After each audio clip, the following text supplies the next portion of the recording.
Attention, notre nation. Le récent spectacle de soi-disant réconciliation qui s'est déroulé à Bousso a relevé au monde entier que le problème qui sévit dans notre province depuis plus d'1 an n'est pas un simple désaccord personnel, mais plutôt une question cruciale de mauvaise gestion et de détournement financier. Il est regrettable de constater que les 5% des revenus pétroliers d'Ichari Bagrimi n'a jamais touché notre population. Malgré plus d'une décennie de ressources pétrolières coulant sous nos pieds, nos citoyens souffrent encore du manque d'eau, d'écoles, de centres de santé adéquats et d'autres nécessités de base. Contrairement à ce qui a été rapporté sur la chaîne de l'ONAMA et beaucoup d'autres télévisions, médias ou journaux en ligne et radio, que le Chari Bagrimi a enterré la hache de guerre.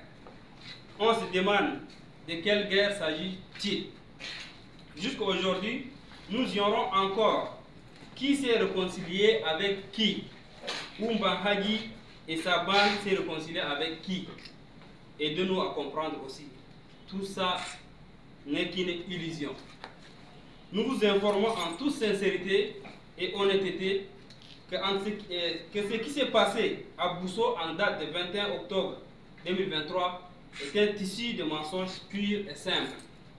Que toute personne responsable doit prendre ces cirques et scénarios avec beaucoup de légèreté et de réserve.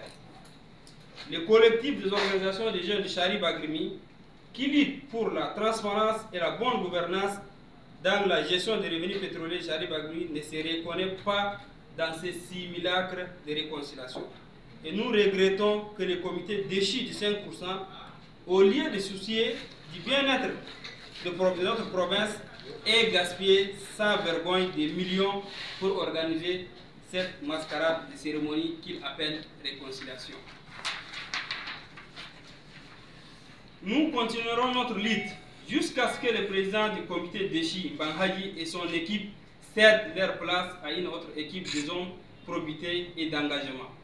Alors pourrons-nous envisager un avenir où la population d'Ichari Bagrimi sentira réellement les retombées des revenus pétroliers qui leur est dû.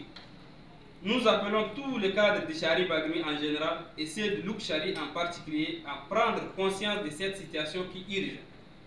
Nous sommes conscients que certains d'entre eux ont peut-être des intérêts personnels en jeu, mais nous le mettons en garde contre le soutien aveugle en Bahadi et son comité. Si quiconque se met à travers notre quête de justice et de transparence, sachez, nous ne tolérerons plus de compromis. Nous sommes déterminés, sans pitié, à poursuivre notre lutte pour le bien d'Ichari Bagrimi et de notre nation.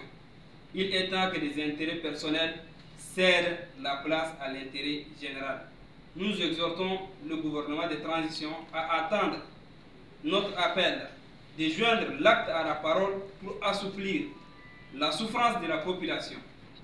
Il est temps de mettre fin à cette injustice financière qui pèse sur les épaules de la population de Chari Bagrimi depuis bien trop longtemps. Vive la jeunesse pour que vive le Chari Bagrimi sans une gestion opaque des revenus pétroliers. Je vous remercie.